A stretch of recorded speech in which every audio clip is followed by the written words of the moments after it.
That was a pretty rough case. It was my very, very first time up to bat. So it was definitely a rocky ride. To answer your question is answered in UCC 3-106.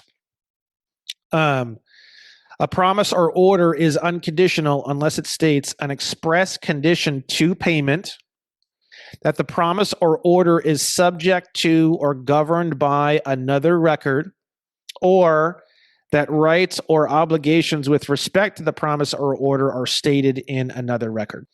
And I knew going into this case that the only problem I was going to run into is the difference between unconditional and conditional. I truly felt as though they were unconditional.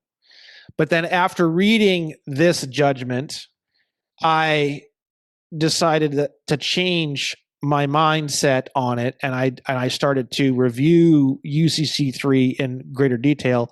And actually, this judgment was the one that got me to go and do the 6-part journey into UCC 3 YouTube video series, where I go through all of UCC 3 on the video with the audience.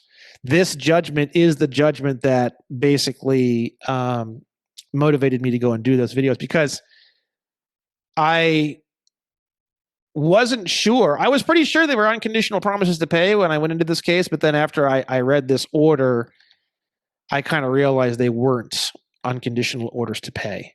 And as you'll see in all the cases since this time, that this has not been an issue. This has never been brought up as an issue. So while she bashed me in her opinion, and while she did, I learned more from this opinion from case 1 than I ever did in any of the other cases, because I can't figure out what's going on most of the time in most of the other cases.